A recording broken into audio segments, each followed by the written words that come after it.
When I look into your holiness, when I gaze into your loveliness, when all things that surround become shadows in the light of you.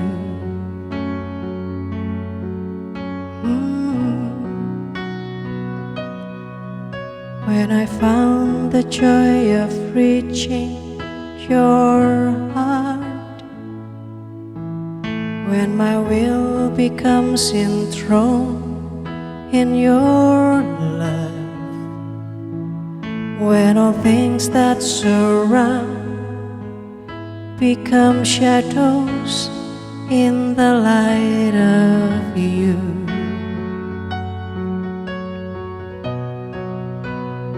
I worship you.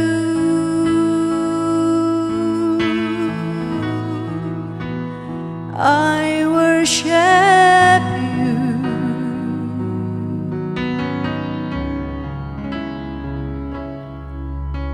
The reason I live is to worship you.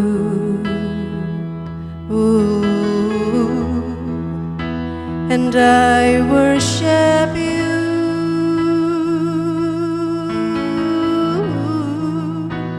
I worship you.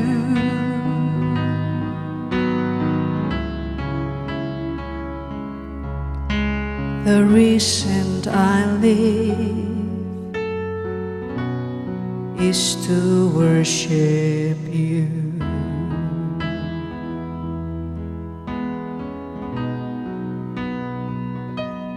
When I found the joy of reaching your heart,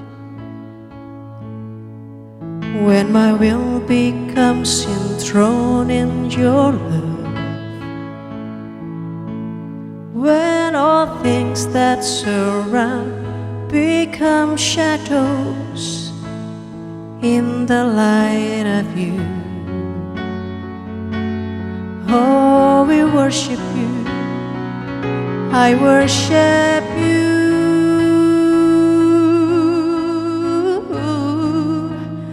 I worship you.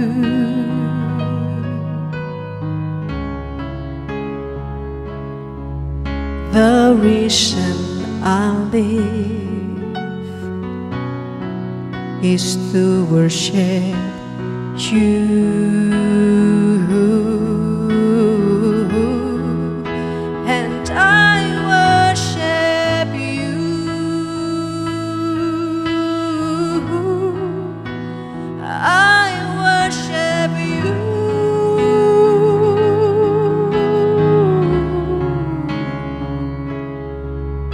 The reason I live is to worship you.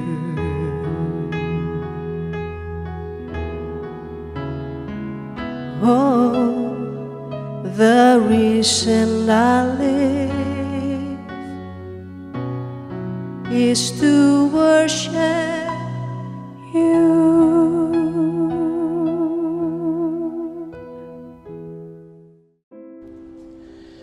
Shalom warga kerajaan, puji Tuhan kita kembali bertemu dalam kesempatan kali ini dalam Voice of Victory.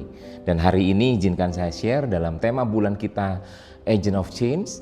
Tapi izinkan saya share tentang satu kalimat atau satu kata yang mungkin kita perlu pahami ya di bulan ini, yaitu tentang selesai dengan diri sendiri.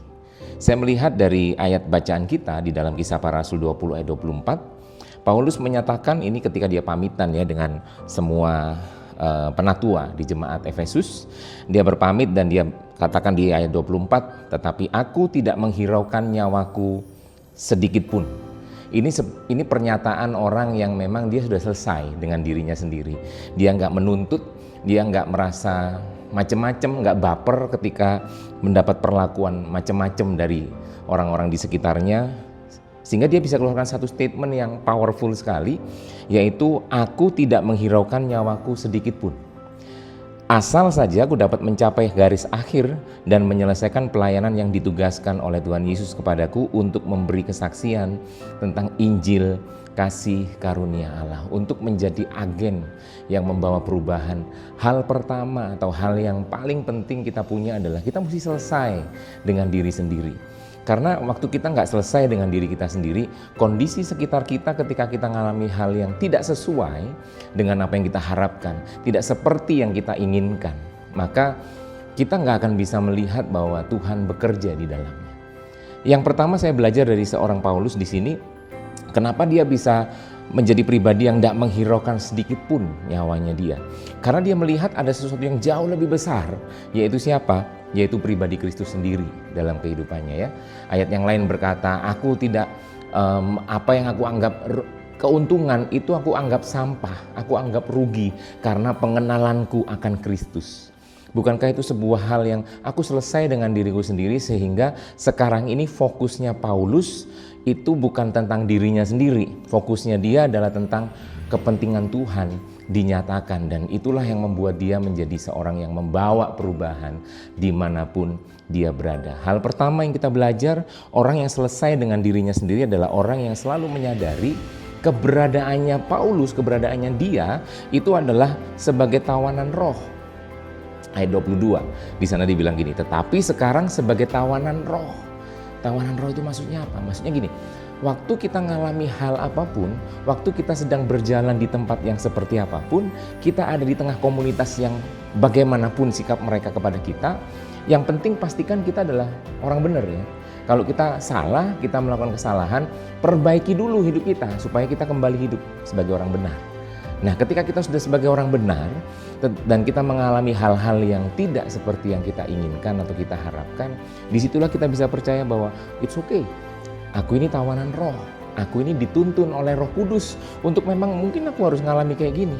Ayat 22 dikatakan begini, tetapi sekarang sebagai tawanan roh aku pergi ke Yerusalem dan aku tidak tahu apa yang akan terjadi atas diriku di situ.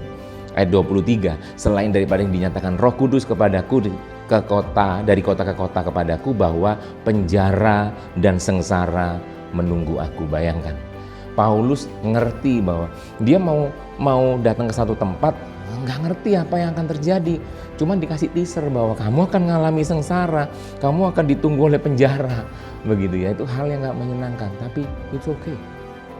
Aku selesai dengan diriku sendiri karena aku tahu aku ini tawanan roh. Saudara, bisakah kita melihat bahwa keberadaan kita dimanapun kita, mungkin kita mengalami hal-hal yang tidak menyenangkan, lihatlah bahwa kita adalah tawanan roh, di mana roh itu memang memimpin kita ada di situ, menyertai kita ada di situ, seperti Tuhan Yesus sendiri. Waktu dia habis berpuasa, Roh Kudus yang menuntun dia ke padang gurun untuk dicobai. Ayub sendiri dalam kondisi yang dia benar, dia saleh, ya kan? Dia diizinkan mengalami semua kondisi yang berat. Tetapi sebagai tawanan roh, dia selesai dengan dirinya sendiri. Dia nggak perlu ngerasa nggak terima, dia nggak perlu ngerasa sesuatu hal yang mengganggu perasaannya. Dia nggak baper, nggak. Tapi fokusnya dia cuma satu.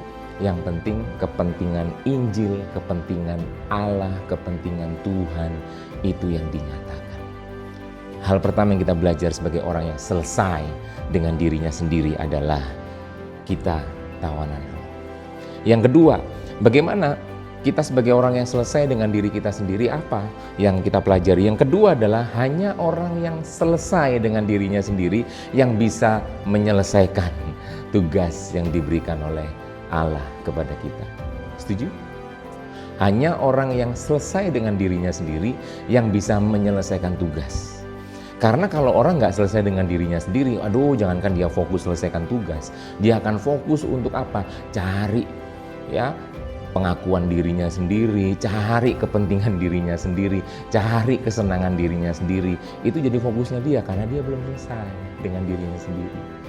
Hanya orang yang selesai dengan dirinya sendiri yang bisa menyelesaikan tugas dari Tuhan. Makanya Paulus bilang, asal saja aku dapat mencapai garis akhir, yaitu menyelesaikan pelayanan yang ditugaskan oleh Tuhan Yesus kepadaku. Tujuan Tuhan menjadi yang terutama ketika seseorang selesai dengan dirinya sendiri. Dia nggak mementingkan diri sendiri, kepentingan Kristus itu yang terutama. Yang ketiga, kita belajar apa tugasnya. Orang yang selesai dengan dirinya sendiri akan bisa memberi kesaksian tentang Injil kasih karunia Allah. Jadi ada gaya hidup bersaksi tentang apa? Tentang Allah. Bersaksi tentang apa? Injil kerajaan Allah. Bersaksi tentang apa? Kabar baik yang Allah nyatakan. Bersaksi tentang apa? Keselamatan yang Tuhan berikan. Dan kalau kita bicara tentang gaya hidup sebagai saksi, kita tahu saksi itu adalah orang yang ada di TKP, ya. Kalau dia nggak ada di TKP, dia nggak mungkin dipanggil misalnya dalam sebuah pengadilan, dia dipanggil sebagai saksi, nggak mungkin. Saksi itu dipanggil karena dia ada di TKP. Dia mengalami, dia merasakan, dia menyaksikan sungguh-sungguh tentang kejadian yang sedang dipermasalahkan saat itu. Makanya dia bisa dipanggil sebagai saksi. Nah, demikian kita, orang yang selesai dengan dirinya sendiri, dia akan bisa menjadi saksi. Saksi untuk apa? Kan saksi tentang Injil Kristus, saksi tentang kebaikan Kristus. Kenapa? Karena dia selalu mengalami kebaikan Kristus. Selalu mengalami penyertaan Tuhan, selalu mengalami kebaikan, kemurahan. Ya, sekalipun kita tahu secara fisik apa yang dialami oleh Paulus itu bukan hal-hal yang mudah. Orang yang selesai dengan dirinya sendiri, dia akan selalu bisa melihat ada kebaikan Tuhan di dalam segala sesuatu. Makanya Paulus bilang di Filipi, dia bilang begini, aku pernah ngalami, aku tahu apa itu arti kelaparan, aku tahu apa itu arti kecukupan, kelimpahan, aku ngerti semuanya itu. Ya kan, Filipi 4:13 berkata, segala perkara dapat kutanggung di dalam Kristus. Dia mengalami bagaimana kondisi-kondisi yang terjadi itu tidak membuat dia goyah dalam Tuhan, tidak membuat dia nggak ngalami Kristus dalam kehidupannya. Justru melalui setiap keadaan demi keadaan yang terjadi, dia semakin mengalami Kristus. Pengalaman itulah yang membuat dia bisa berdiri sebagai seorang saksi bahwa apa? Kristus nggak pernah tinggalkan aku. Hari ini mari kita semua sebagai agen-agen yang membawa perubahan. Kita selesai dengan diri kita sendiri. Apapun boleh terjadi di sekitar kita, itu tidak membuat iman kita goyah. Kita semakin menyatakan pribadi Tuhan nyata melalui kehidupan kita. Yakinlah, kita adalah tawanan roh, di mana roh itu memimpin kita, menuntun kita, menyertai kita. Semuanya ada dalam penyertaan Tuhan, ada di dalam kita. Yakinlah yang kedua, selesaikan apa yang menjadi tugas tanggung jawab kita. Sebagai apa? Sebagai tugas yang dari Tuhan kita selesaikan. Kepentingan Tuhan itu yang terutama. Kepentingan Kristus itu yang paling penting buat kita. Dan yang terakhir, mari kita menjalani hidup kita sebagai seorang saksi tentang Allah kita, Allah yang hidup, Allah kita, Allah yang luar biasa, Allah kita, Allah yang besar. Sebab itu kondisi apapun boleh terjadi, jangan terpengaruhi oleh keadaan sekitar, tapi tetaplah menjadi pengaruh. Disitulah kita menjadi agen-agen yang membawa perubahan bagi sekitar kita. Nama Tuhan dipermuliakan melalui perkataan, keputusan, tindakan, perbuatan kita senantiasa. Tuhan memberkati. Mari kita tutup dalam doa. Tuhan berkati setiap kami. Pesan firman Tuhan yang sederhana, tetapi Tuhan biar kami menjadi agen-agen yang membawa perubahan dan semuanya untuk kemuliaan nama Tuhan. Apapun yang kami kerjakan, apapun yang kami perkatakan, di tengah kondisi apapun yang kami harus alami, Tuhan biar kasih-Mu, kuasa-Mu dan pribadi-Mu sendiri yang kami nyatakan Tuhan, sehingga hidup kami membawa perubahan buat sekitar kami. Kami bukan orang yang dipengaruhi, tapi kami yang menjadi orang-orang yang membawa pengaruh, di mana kasih-Mu dinyatakan melalui kehidupan kami. Berkat-Mu buat setiap kami Tuhan, dalam nama Yesus, haleluya. Amin. Tuhan memberkati.